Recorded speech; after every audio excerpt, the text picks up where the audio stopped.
ইন্নাল্লাহা খাবীরুম বিমা তা'মালুন।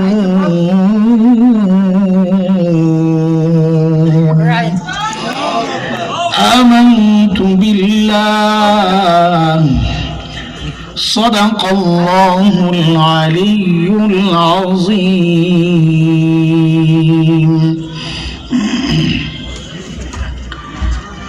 দাদার বাজার মারকাজুল কোরআন হাফিজিয়া মাদ্রাসার বার্ষিক ওয়াজ মাহফিলের এই মুহূর্তের মুহতারাম সভাপতি, উপস্থিত হাজরাত উলামায়ে কেরাম, মুরব্বিয়ানে আযম, দূর দূরান্ত থেকে আগত ইসলাম প্রিয় সুধী সমাজ, প্রিয় ছাত্র ভাইয়েরা, যুবক বন্ধুরা, পর্দার আড়ালের মা ও বোন, আল্লাহ সুবহানাহু ওয়া তাআলার অশেষ মেহেরবানি, করুণা, দয়া, যে মহান মালিক লাখো কোটি মানুষ থেকে বাছাই করে দিন এই প্রোগ্রামে আমাকে আপনাকে আসার বসার, কিছু কথা বলা ও শোনার তৌফিক দান করেছেন। সেজন্য মহান রবের শুকরিয়া আদায় করি, জবান খুলে প্রাণ খুলে কালিমাতুশ শুকর উচ্চারণ করি, আলহামদুলিল্লাহ। এক মিনিট একটা কথা বলে তারপরে বয়ান শুরু করতেছি। জাস্ট আত্মপক্ষ সমর্থন, যেন কেউ ভুল না বুঝেন। আমার প্রোগ্রাম ছিল ভাটারা, এশার নামাজের পর শেষ বয়ান করব মোহাম্মদপুর। তো এখানকার যারা দায়িত্বশীল একজন মাওলানা মাহমুদুল হাসান, কে আমি চিনি না, শুধু নাম আছে, উনি বলেছেন একটু সময় দেওয়ার জন্য। আমি বলেছি ঠিক 9:30 টু 10:30, 1 ঘন্টা আমি বয়ান করতে পারি না, আমার বয়ান একটু সময় লাগে। তারপরও ভেবেছি যেহেতু মাদ্রাসা বলতেছে ঠিক আছে 1 ঘন্টা, ঠিক 9:30 টু 10:30। কথাটা এই জন্য বলছি যেন পরে আমি আসামি না হইয়া যাই। 9:30টায় আসছি, 9:30টায় যাব, এটা বলার জন্য। এখন আলহামদুলিল্লাহ তো বলছেন, বুঝে না না বুঝে আল্লাহ জানে, সময়টা কমে গেছে আর কি, এই জন্য বললাম। এমনি কম, আরো 25 মিনিট চলে গেছে। এখন যতটুকু সময় আছে খুব মনোযোগ সহ কিছু কথা শুনি, বাস আল্লাহ তাআলা অল্প কথার মধ্যে যদি বরকত দেন, এই অল্প কথাই যেন আল্লাহ আমাদের হিদায়াতের কারণ বানায়া দেন। সূরা হাশরের একটা আয়াত পড়ছি, 18 নম্বর আয়াত। এই আয়াতে আল্লাহ সুবহানাহু ওয়া তাআলা আমাকে আপনাকে মায়া করে ডেকে বলছেন, ইয়া আইয়ুহাল্লাযীনা আমানু। মুফাসসিরিনে কিরাম বলেন এই ডাকটা আল্লাহর মায়ার ডাক। আমরা যেমন সন্তানকে কখনো নাম ধরে ডাকি, ওইটা একরকম ডাক। এই আব্দুল্লাহ, এভাবে ডাকলে সন্তানের মনের মধ্যে একটা অজানা আশঙ্কা কাজ করে যে বাবা হয়তো রেগে আছেন, ডাকের নমুনা ভালো না। কিন্তু যখন বাবার সাথে সম্পর্ক যেই সন্তানের, ওই সম্পর্ক ধরে যখন বাবা ডেকে বলেন আব্বু, তো সন্তান বুঝে আমার বাবা আমাকে মায়া করে ডাকতেছে। ঠিক আল্লাহ তাআলা যখন ডাকেন এ মানুষ, আল্লাহর জন্য নাম ধরে ডাকলেন, কিন্তু আল্লাহর সাথে বান্দার যে সম্পর্ক, ওই সম্পর্ক ধরে যখন আল্লাহ ডেকে বলেন ইয়া আইয়ুহাল্লাযীনা আমানু, ও ঈমানদারেরা, তখন বুঝে নেওয়া আমার মালিক আমাকে বড় মায়া করে ডাক দিয়েছেন। আর যেখানেই এই ডাকটা আল্লাহ দিয়েছেন ইয়া আইয়ুহাল্লাযীনা আমানু বলে, মুফাসসিরিনে কিরাম বলেন বুঝে নিও যে পরের যে কথাটা আল্লাহ যেন বলতে চাচ্ছেন, বান্দা এই যে মায়া করে ডাকলাম, এই মায়ার সম্পর্ক যদি ঠিক রাখতে চাও, তো আমি পরে যে হুকুম করতেছি ওই হুকুমটা ঠিক মতো মানো। ওই হুকুম মানলে সম্পর্ক ঠিক থাকবে, হুকুম না মানলে সম্পর্ক কেটে যাবে। তো আমি যে আয়াতটা পড়েছি, এই আয়াতে আল্লাহ 2টা হুকুম করেছেন। কয়টা বলেন একটু? হ্যাঁ, আল্লাহ বলেন ইয়া আইয়ুহাল্লাযীনা আমানুত্তাকুল্লাহ ওয়ালতানজুর নাফসুম মা কদ্দামাত লিগাদিন ওয়াত্তাকুল্লাহ।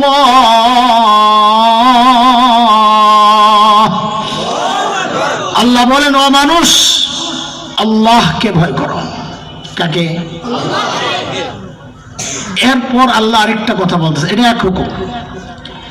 আরেক হুকুম আল্লাহ বলতেছেন ওয়াল তানজুর নাফসুম মা কদ্দামাত লিগাদ, প্রত্যেকটা মানুষের উচিত তার আখিরাত নিয়ে চিন্তা করা। আমার আখিরাতের পুঁজি কি, কামাই কি, সম্বল কি, আমি আমার মালিকের সামনে কি নিয়ে দাঁড়াবো, দাঁড়াতে তো হবে। এরপর আল্লাহ আবার বলতেছেন ওয়াত্তাকুল্লাহ, আল্লাহকে ভয় করো। মুফাসসিরিনে কেরাম কেউ কেউ বলেন দুইবার বলেছেন আল্লাহকে ভয় করার কথা।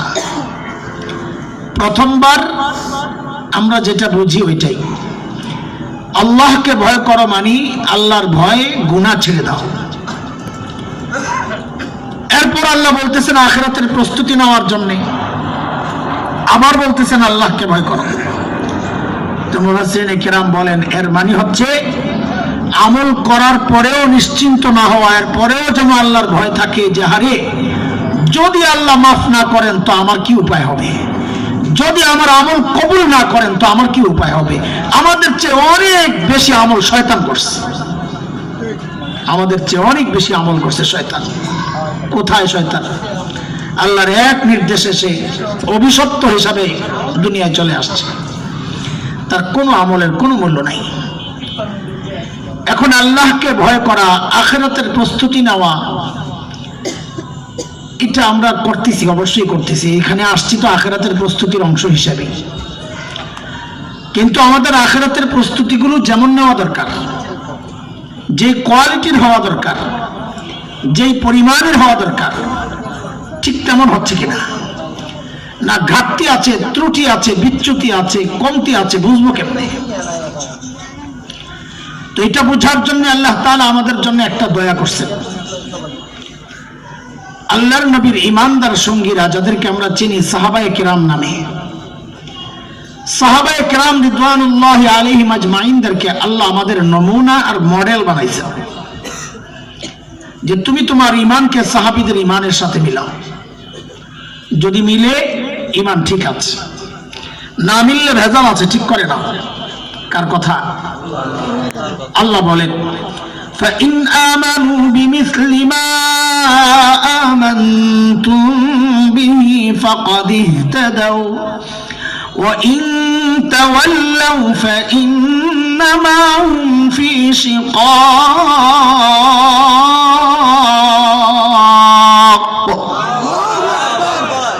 বলে তুমি তোমার তাকওয়াকে সাহাবীর তাকওয়ার সাথে মিলাও। কেন মিলাবো? আল্লাহ যেন বলেন কেন মিলাবা? তুমি মুত্তাকি, তোমার পাশের মানুষরা স্বীকার করে না।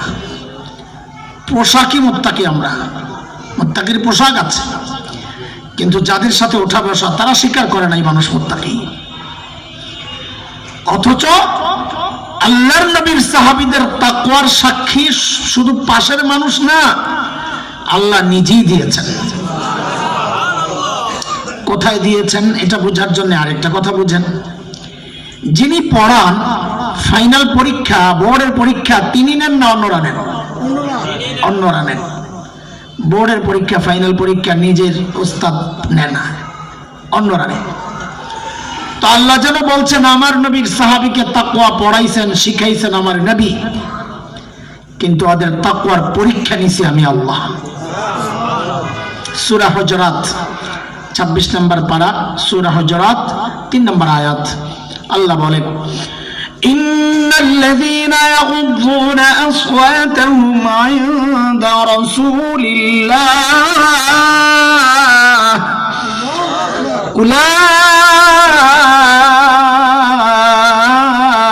উলাইকাল্লাযীনা ইমতাহানাল্লাহু কুলুবাহুম লিত্তাকওয়া লাহুম مغفرة وأجر عظيم।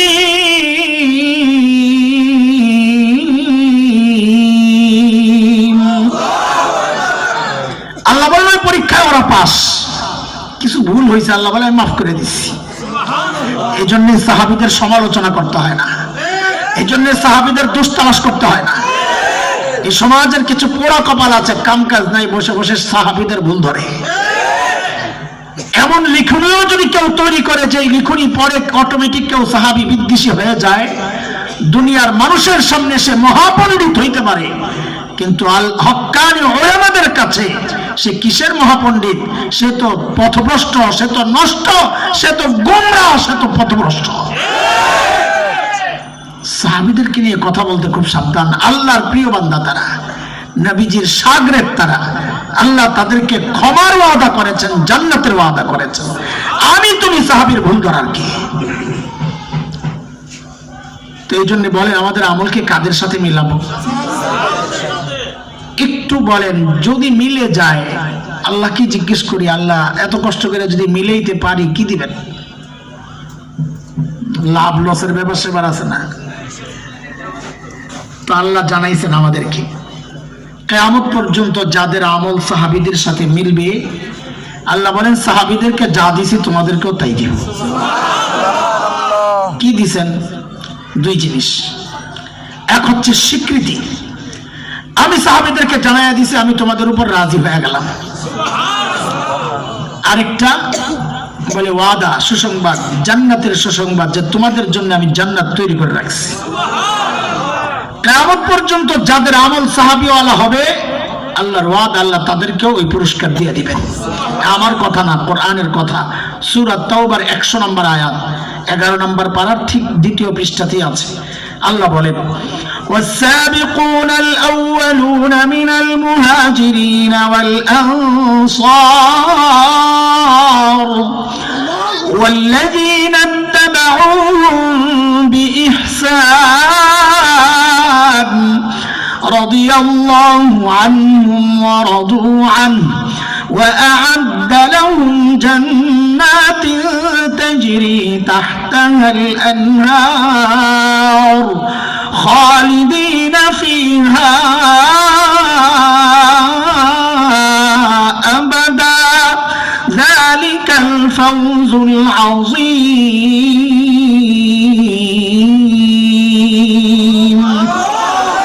বলেন এবার ঠিক করে আমাদের আমল কাদের সাথে মিলাবো? দেখেন সাহাবীদের হাজারো উদাহরণ আছে তাকওয়ার, আখিরাতের ভয়ের, গুনাহ। আমাদের তাকওয়ার সাহাবীদের তাকওয়ার একটা সূক্ষ্ম পার্থক্য শোনায় আপনাদের। আমরা তাকওয়া মানে বুঝি গুনাহ ছেড়ে দেওয়া, বাস সে মুত্তাকি। সাহাবায়ে কেরাম গুনাহ তো ছাড়তেনি। সাহাবীর তাকওয়া গুনাহ ছাড়া ছিল না, সাহাবীর তাকওয়া ছিল নেক আমল করার পরও কানতেন, আরে যদি আল্লাহ আমার আমল কবুল না করেন তো আমার কি হবে? একটা উদাহরণ শোনাই আপনাদেরকে। আচ্ছা একটু বলেন তো, তার আগে আল্লাহর নবী আলাইহিস সালাতু ওয়াস সালামের কাছে সবচাইতে প্রিয় মানুষ কে ছিলেন একটু বলেন তো? আবু বকর রাদিয়াল্লাহু আনহু। এক ভাই বলছেন আবু বকর রাদিয়াল্লাহু আনহু। আপনাদের কোনো মতামত আছে? সবাই একমত হয়ে গেছেন, মাশাআল্লাহ। তো অনেক ভালো লক্ষণ। বাংলাদেশে তো একমত না হওয়ার উপর সবাই একমত হয়েছে। আপনারা কেমনে কেমনে একমত হয়ে গেলেন গা? তাহলে তো আপনাদেরকে হাদিস শোনাইতে হবে। আমি তো চাচ্ছিলাম ওদিকে ঢুকতে, হাদিস না শোনাইলে তো বুঝবেন না। যেভাবে একমত হয়েছেন বড় মুসিবতের কথা। এক যুদ্ধ যার নাম হচ্ছে যাতুস সালাসিল, উলামারা জানেন। ওই যুদ্ধে নবী আলাইহিস সালাম সেনাপতি নির্বাচন করেছেন হযরত আমর ইবনুল আস রাদিয়াল্লাহু আনহুকে। সাথে সৈন্য দিয়েছেন 300। কত? 300 সৈন্য সহ সেনাপতি হযরত আমর ইবনুল আস যখন শত্রু এলাকায় ঢুকছেন, তিনি বুঝলেন শত্রুর যে পরিমাণ সংখ্যা, মোকাবেলা করা আমাদের জন্য মুশকিল হবে। তিনি আবার মদিনায় খবর পাঠালেন নবীজির কাছে যে আমাদের আরো লোক দরকার। তখন নবী আলাইহিস সালাম আরেক সাহাবী হযরত আবু উবাইদা ইবনুল জাররাহ রাদিয়াল্লাহু আনহু, তার নেতৃত্বে আরো 200 সাহাবীকে পাঠিয়ে দিয়েছেন। টোটাল কত হইল? 500। এই সাহাবীদের মধ্যে অনেক বড় বড় সাহাবীরাও ছিলেন বাহিনীর মধ্যে। সাইয়েদনা আবু বকর ছিলেন, ওমর ছিলেন রাদিয়াল্লাহু আনহু, অনেক ছিলেন। সেনাপতি আমর ইবনুল আস। এখন সেনাপতি আমর ইবনুল আসের দিলের মধ্যে একটা আশা ঘুরতেছে খালি, যে নবী এত বড় বড় সাহাবীরা থাকতে সেনাপতির দায়িত্ব আমাকে দিলেন, তাহলে নিশ্চয়ই নবী সবচেয়ে বেশি ভালো আমাকে বাসেন। একটা ভিতরে ঘুরতেছে বাপ। আল্লাহ, ভিতরে ভেতরে এটা ঘুরলে কি হবে? বাস্তবতা দেখে আরেকটা। বেচারার লাগছে গন্ডগোল। তো বলে এত গন্ডগোলের দরকার কি? নবী আলাইহিস সালাম তো জীবিত আছেন, জিজ্ঞেস করলেই তো হয়।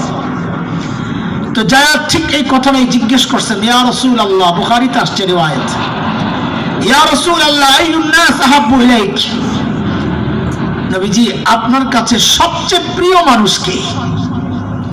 মনে মনে তো আশা এখন তো আমার নামটাই আসবে, ওই জন্যই তো জিজ্ঞেস করছি। তো আপনারা কি বলছেন? নবী আলাইহিস সালাম জবাবে বলতেছেন আমার কাছে সবচেয়ে প্রিয় হচ্ছে আয়েশা। কে কে? এইবার ঠিক করে জবাব দেন, আল্লাহর নবীর কাছে সবচেয়ে প্রিয় কে ছিলেন? নবীজির স্ত্রী, নবীজি বলছেন আয়েশা, আপনিও কি আয়েশা বলবেন? আপনার না মা? আম্মা জান আয়েশা। ঠিক মতো কথা বলতে হবে। মায়েদের ব্যাপারে শব্দ চয়ন, মায়েদের গল্প, মায়েদের বিষয় বলার ক্ষেত্রে সর্বোচ্চ সতর্ক থাকতে হবে। অনেক বেয়াদব আছে মায়েদের গল্প বলে, মনে হয় যেন ওনার ছোটকালের বান্ধবী। নাউজুবিল্লাহ মিন যালিক। অসভ্য এগুলো, দিল নষ্ট। মা ওনারা আমাদের। আর আম্মা জান বললে আপনি ফাও যাবে না। কোরআন আল কারীমের সূরা আহজাবে আসছে আল্লাহর নবীর বিবিদেরকে আল্লাহ আমাদের আম্মা জান বলেছেন, ওয়া আজওয়াজুহু উম্মাহাতুহুম। কাজী নবীদের বিবিরা যে আমাদের মা, এটা কোথায় আসছে? তার মানে কি বুঝছেন? আপনি যতবার আম্মা জান বলবেন ততবার কোরআনের উপর আপনার আমল হইতেছে। তার মানে এখানে আম্মা জান বললেও তো সওয়াব হবে। কি মানে না? এটা তো হিসাব সোজা। আপনি এই রস কেন করেন? বলেন আল্লাহর নবীর সবচেয়ে প্রিয় কে? আমাদের মা। মার ইজ্জত। সাহাবী তো একটা ধাক্কা খাইছেন না? আশা করলাম কি নবী বললেন কি, তা আবার মনে মনে নিজেরে সামলাইছেন। কি চিন্তা কইরা যে এটা তো মেয়ে ক্যাটাগরি বললেন, নবীর ছেলে ক্যাটাগরি তখন রয়ে গেছে। ঠিক এই প্রশ্নটাই করছে, ইয়া রাসূলুল্লাহ মিনার রিজাল, ছেলেদের মধ্যে সবচেয়ে প্রিয় কে? এইবার তো নিশ্চিত আমার নামটা আসতেছে। সাহাবীর চিন্তা। নবী আলাইহিস সালাম বলেন আবুহা, ছেলেদের মধ্যে সবচেয়ে প্রিয় আয়েশার বাবা আবু বকর। খাইছেন নি আরেক ধাক্কা? খাইয়া আবার সামলাইছেন নিজে নিজে। আবু বকর হিসাব আলাদা, ওই মেয়ের সাথে কেডাই টিকবে? দ্বিতীয় স্থানও যদি অর্জন করা যায়। আবার জিজ্ঞেস করছেন ইয়া রাসূলুল্লাহ সুম্মা মান, এরপরে কি? নবী আলাইহিস সালাম বলেন ওমর। এরপরে কি? সাহাবী তো এবার খাইছেন ভালো মতো ধাক্কা। এরপরে আবার চিন্তা যে যদি 3 নম্বর হন যায়, সুম্মা মান, এইবারে অমুক। এরপরে হাদিসে আর নাম আসে নাই। ও আদারি জালা, অনেকের নাম বলছেন, নবী খালি বলে অমুক অমুক অমুক। সাহাবী বলেন কি জানেন? ফাসাকাততু মাখাফাতা আন ইয়াজআলানি ফি আখিরিন। বাইরে ভাই, আমি ডরে প্রশ্ন করা বাদ দিছি, এই ডরে আমার নামটা না জানি সবার লাস্টে আসে কিনা। তার চেয়ে বরং চুপ থাকি, মাঝামাঝি থাকার একটা সম্ভাবনা তো রইল। আল্লাহ, এবার বলেন ঠিক করে আল্লাহর নবীর সবচেয়ে প্রিয় মানুষকে? এটা হচ্ছে আমার মায়ের দুনিয়ার মর্যাদা। আসমানের উপরের অবস্থা কি? ছোট্ট আরেকটা হাদিস শুনে। এক যুদ্ধ গজওয়াতুল বনী মুস্তালিক, যার আরেক নাম মুরাইসিয়া। ওই যুদ্ধ থেকে ফেরার সময় নবী আলাইহিস সালাম রাতে এক জায়গায় তাঁবু গাড়ছেন, বিশ্রাম নেবেন। নবী আলাইহিস সালামের একটা অভ্যাস ছিল সফরে একজন স্ত্রীর সাথে থাকতে। মক্কা বিজয়ের সময় ছিল 2 জন, আর বিদায় হজে ছিলেন সবাই। ওই যুদ্ধে ছিলেন আম্মা জান আয়েশা রাদিয়াল্লাহু তাআলা আনহা।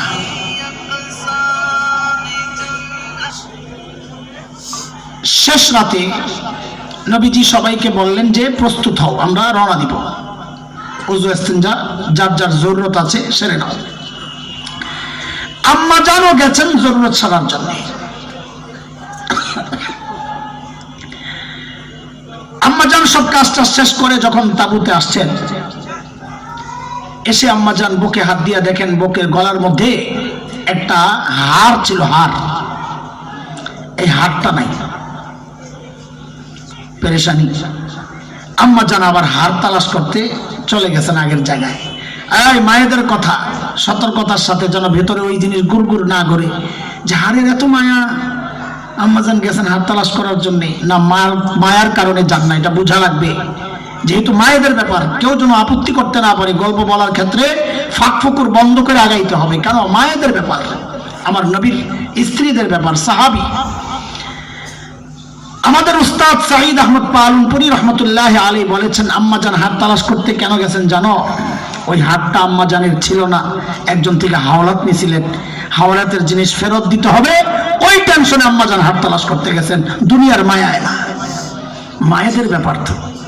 বুঝে আসছে না কথা? খবরদার, খুব সতর্ক থাকা। জানতেন বিষয় না এটা। হাত তালাশ করে করে অনেক দেরি হয়ে গেছে। আম্মাজান যখন আসছেন, এসে দেখেন নবী আলাইহিস সালাম কাফেলা নিয়ে এই জায়গা ত্যাগ করে চলে গেছেন। শুনশান নীরবতা, পুরা অঞ্চল খালি, কেউ নাই, আম্মাজান একা। একটা প্রশ্ন রেখে যাই আপনাদের কাছে, আম্মাজান নাই, কেউ টের পান নাই। আসলে আম্মাজান নিজেই বলতেছেন উনি পালকিতে ছিলেন। ওই পালকি হচ্ছে ঘোড়া, ওটের পিঠে কাঠ বিছায়া পালকি বসায় দিত, চলতো। তো আম্মাজান বলেন যারা পালকি উঠাইছে, আমি নিজে গরমে হালকা হওয়ার কারণে তারা টের পায় নাই আমি যে পালকির ভেতরে নাই। কথা শেষ হয় নাই। পালকিওয়ালারা টের পায় নাই। নবীও কি জানতেন না আম্মাজান পালকির ভেতরে নাই? আচ্ছা আপনারা বলেন তো, আপনারা কেউ নিজের স্ত্রীকে একা একা জানা সত্ত্বেও এমন নির্জন জায়গায় রেখে যেতেন? কেউ পারতো? এটা পারতো কে? যে চিন্তা করে আপদ দূর হোক, আরেক জায়গায় লাগিয়েছে, ওই চাইবো কোনো মতো আপদ বিদায় করতে, কিন্তু সাধারণ ভালো কোনো স্বামী নিজের স্ত্রীকে একা একা রেখে যাবে? তো আল্লাহর নবী যে রেখে গেছেন, নবী কি দায়িত্বহীন স্বামী? ওইটা মাথায় রেখে জবাব দেন, নবী জানতেন কিনা যে পালকির ভেতরে আম্মাজান নাই? কথা বলেন, জানতেন না? আমার বিশ্বাস জানতেন না। আপনারা কি মনে করেন বলেন, জানতেন না জানতেন না? যদি বলেন জানতেন, তাহলে নবীর উপর এক ভয়ঙ্কর অভিযোগ আসে যে আমার নবী দায়িত্বহীন স্বামী, নাউজুবিল্লাহ। তাহলে নবী জানতেন? বলেন জানতেন? তো এই কথাটাই তো ওলামায়ে কেরাম বলে। আপনারা আবার অনেকে গালি দেন কেন, যে নবী আলাইহিস সালাম গায়েব জানতেন না।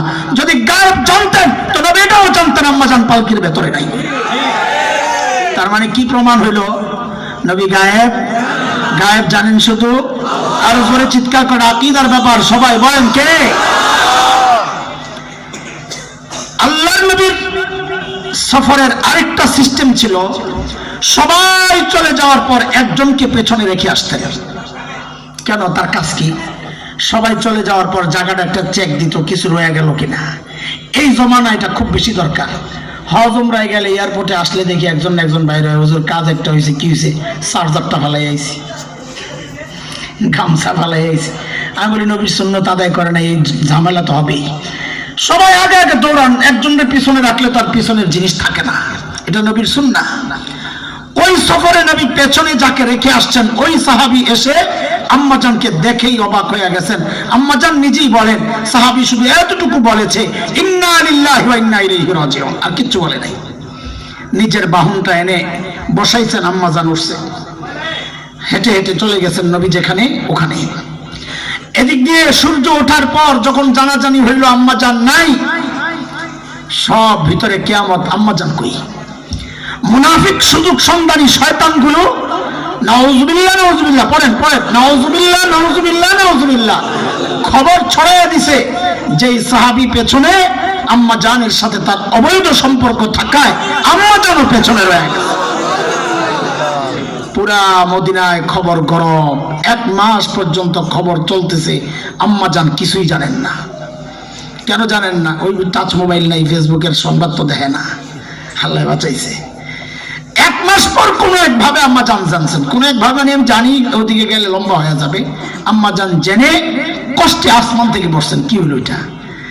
নবীর কাছ থেকে বলে বাবার বাড়ি চলে গেছেন।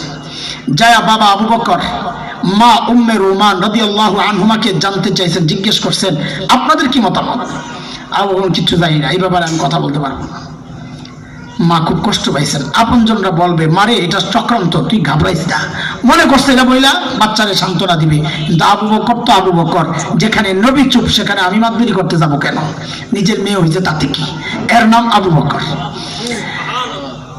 1 মাস পর 3 দিন আম্মাজান কেঁদেছেন তো কেঁদেছেন, হাদিসের কথা, কান্নার পানি থেমে গেছে, পানি নাই, শুকায় গেছে। আল্লাহর নবী আসছেন। নবী এসে কিছু কথা যে বলছেন, এতে করে আম্মাজানের হৃদয়টা আরো ভেঙেছে। নবী বলেন কি, আয়েশা ভুল যদি করে থাকো আল্লাহর কাছে মাফ চাও।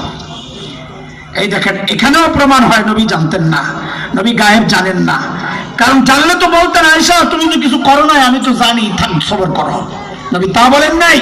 নবী বলেন, আয়েশা যদি ভুল করো তো মাফ চাও, আল্লাহর কাছে মাফ চাও। আম্মাজান এত কষ্ট পাইছেন যে নিজের মানুষ, কাছের মানুষ এই কথা বলে, তো আম্মাজান খুব কষ্টের একটা কথা বলছেন, আমি যদি এখন সত্য বলি আপনারা কেউ বিশ্বাস করবেন না, আর আমি যদি মিথ্যা বলি হ্যাঁ কিছু করছি তো বিশ্বাস করবেন, তো আপনাদের সাথে আমার কথা বলার দরকার কি, আমার জন্য আমার আল্লাহই যথেষ্ট।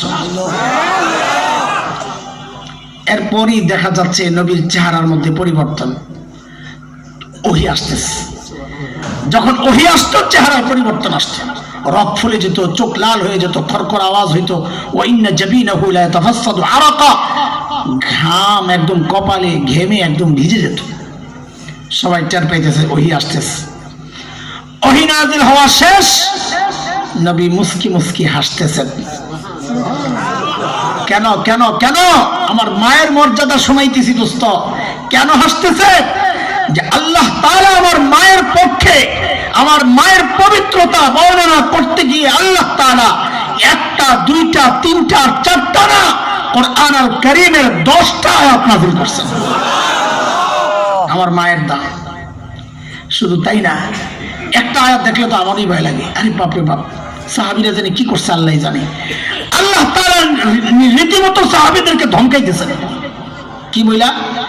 فلولا إذ سمعتموه قلتم ما يكون لنا أن نتكلم بهذا سبحانك هذا بهتان عظيم।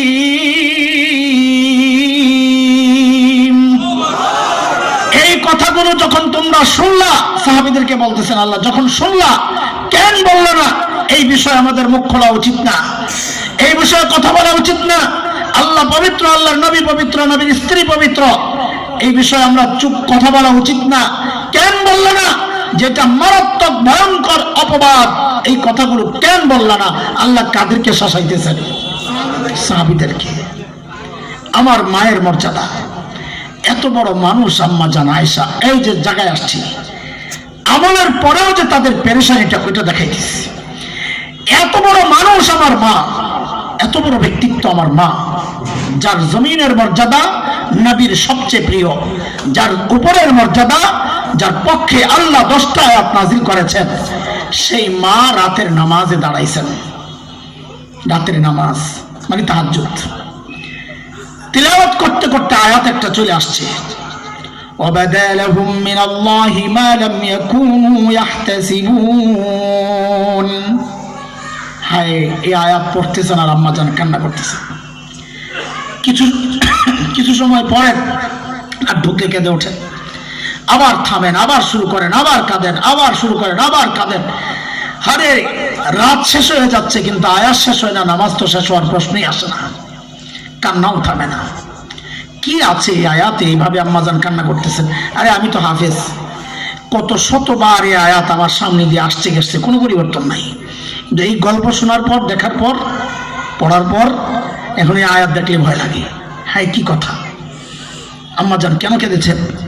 আল্লাহ বলতেছেন, ওয়াবাদা লাহুম মিনাল্লাহ, হাসরের মাঠে কোন কোন মানুষের এমন পরিচয় প্রকাশ পাবে আল্লাহর পক্ষ থেকে, মা লাম ইয়াকুনু ইয়াহতাসিবুন, যার কল্পনাও সে দুনিয়াতে করে নাই। দুনিয়ায় ছিল এক পরিচয়, হাসরে ওইটা দেখে আরেক পরিচয়। আম্মাজান কান্না করতেছেন কেন? যে হায়, দুনিয়ায় তো আমার পরিচয় আমি আবু বকরের কন্যা, দুনিয়ায় তো আমার পরিচয় আমি নবীর স্ত্রী। হায়, যদি এমন হয়, হাসরে উঠা দেখি আমার পরিচয়টা পাল্টায় গেছে, হাসরে উঠা যদি দেখি আমি অপরাধীদের সাথে দাঁড়ায় রয়েছি, তা আমার কি উপায় হবে? আর এই চিন্তা কে করতেছেন? জান্নাতের সুসংবাদ পাওয়া আম্মা জান। এই চিন্তা কে করতেছেন? যার পবিত্রতায় আল্লাহ এতগুলো আয়াত নাযিল করছেন। এই চিন্তা কে করতেছেন? যাকে নবী বলেছেন আমার সবচেয়ে প্রিয় মানুষ। তার এই চিন্তা, তার এই চোখের পানি, তার এই অস্থিরতা, তার এই পেরেশানি, আমি আপনি তো চিৎকার করে গড়াগড়ি খাওয়ার কথা ছিল। আমাদের কি আছে? তাদের তো তাকওয়ার গ্যারান্টি আছে, আমার তাকওয়ার কি গ্যারান্টি আছে? হ্যাঁ, আমি আমাকেই বলতেছি, কোনদিন চিন্তা করেছি কিনা, কোনদিন চিন্তা করেছি কিনা যে আল্লাহর আদালতের সামনে দিয়ে যাওয়ার সময় যদি না আল্লাহ ডেকে আটকায়া দেন, এই বলে কোরআনে যেটা আসছে ওয়াকিফুহুম ইন্নাহুম মাসউলুন, রাটকা একে জিজ্ঞেস করতে হবে, এর হায়াত সম্পর্কে জিজ্ঞেস করতে হবে, এর যৌবন সম্পর্কে জিজ্ঞেস করতে হবে, এর জানা বিষয় সম্পর্কে জিজ্ঞেস করতে হবে, এর কামাই সম্পর্কে, এর খরচ সম্পর্কে জিজ্ঞেস করতে হবে। একে আটকা। কোনদিন চিন্তা করেছেন আটকানোর পর আমাদের আমল নামা খোলার পর যে দুর্গন্ধ বের হবে, এরপরের পরিণতি কি? সূরা ইয়াসিনে আসছে এর পরের কথা। আল্লাহ ডেকে বলবেন ওয়ামতাজুল ইয়াওমা আইয়ুহাল মুজরিমুন, হেরে অপরাধীরা, দুনিয়ায় নেককারদের সাথে বসেছ, খেয়েছ, চলেছ, কিচ্ছু বলি নাই। আজকে কিন্তু সেই সুযোগ নাই। আজকে তুমি আলাদা হয়ে যাও, আলাদা হয়ে যাও। আমার নেককার বান্দারা যাবে জান্নাতের পথে, তুমি জাহান্নামের পথে চলে যাও। আযাবের ফেরেশতাদেরকে আল্লাহ হুকুম করবে খুযুহু ফাগুল্লুহু সুম্মাল জাহিমা সাল্লুহু সুম্মা ফি সিলসিলাতিন যারউহা 70 যিরাআন ফাসলুকুহু। আল্লাহ আযাবের ফেরেশতাদেরকে হুকুম করবেন, ওরে ধর, ওরে ধর, ওরে বেরি পড়া, টেনে হেসে জাহান্নামে নিয়ে ফলায়া দে। বলে কেমনে পেঁচাবে? ইবনে আব্বাস রাদিয়াল্লাহু তাআলা আনহুমা বলেন 70 গজ লম্বা শেকল দিয়া যে পেঁচাবে। আরে কেমনে পেঁচাবে জানো নি? আরে ইবনে আব্বাস বলেন শেকলের এক মাথা নাকের ছিদ্র দিয়া ঢুকাইয়া আরেক মাথা পায়খানার রাস্তা দিয়া বের কইরা পেঁচাইয়া টাইনা নিয়া ফেলাইয়া দিবে। জাহান্নামে যে ফালাইবো ওই প্রশস্ত জায়গায় না, ওয়াইজা উলকু মিনহা মাকানান দায়িকাম মুকাররানিন, পেঁচায়া সংকীর্ণ জায়গায় ফালাইয়া দিবে। বান্দা তখন চিৎকার করতে থাকবে দাও হুনালিকা সুবুরা, খালি কইবে আল্লাহ আর সহ্য হয় না, মৃত্যু দিয়া দেন, আল্লাহ মৃত্যু দিয়া দেন।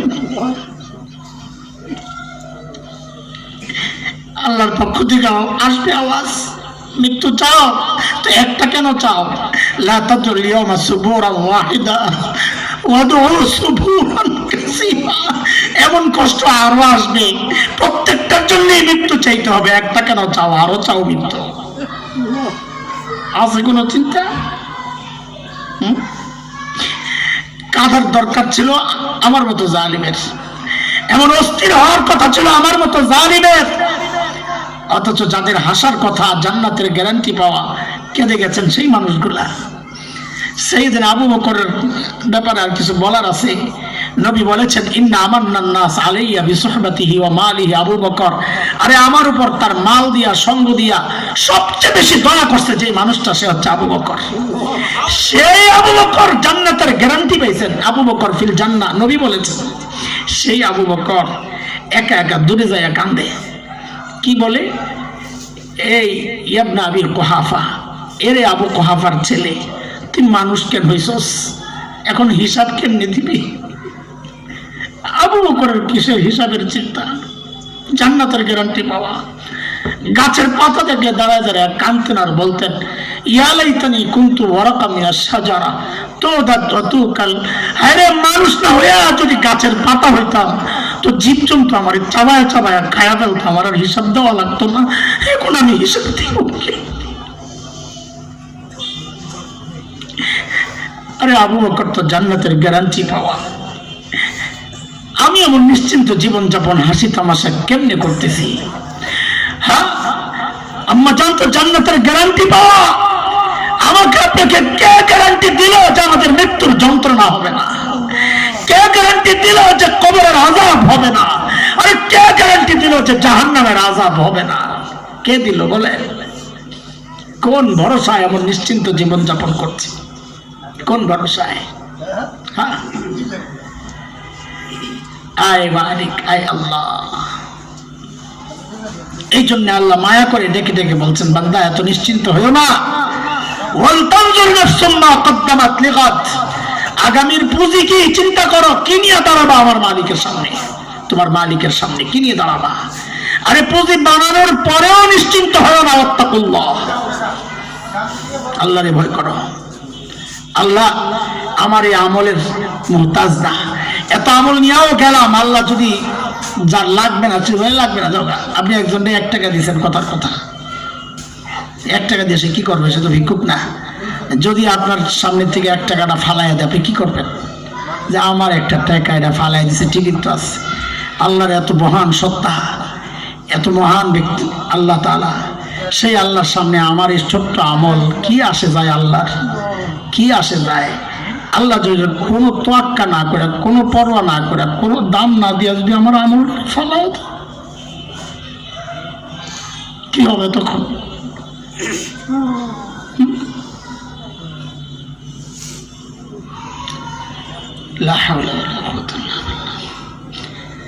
এই জন্য বলি ভাই, সময় নষ্ট করেন না, সময় কাজে লাগান। সময় নষ্ট করা মৃত্যুর চেয়ে ভয়ঙ্কর, এই কথাটা শেষ মনে রেখেন। সময় নষ্ট করা মৃত্যুর চেয়ে ভয়ঙ্কর। কেন জানে? মৃত্যু মানুষকে তার আপনজন থেকে বিচ্ছিন্ন করে, মৃত্যু মানুষকে দুনিয়া থেকে আলাদা করে, আর সময় নষ্ট মানুষকে তার রব থেকে বিচ্ছিন্ন করে। সময় নষ্ট মানুষকে তার রব থেকে বিচ্ছিন্ন করে। এই সময় সম্পর্কে আল্লাহ আপনাকে জিজ্ঞেস করবেন, তোরে যে সময়টা দিছিলাম কি করছস? হিসাব দে। যৌবন দিছিলাম কি করছস? হিসাব দে। হায়াত দিছিলাম কি করছস? হিসাব দে। কি হিসাব দিবেন? কেমনে দিবেন? চোখের নিয়ামত দিছেন আল্লাহ, এই নিয়ামত ঠিকঠাক মতো রাখতে পারলে স্থায়ীভাবে চোখ ফেরত দিবেন, অনেক শক্তিশালী বানায়া। বলে কতটা শক্তিশালী? বলে জান্নাতের রবকে দেখার মতো শক্তিশালী হয়ে যাবে।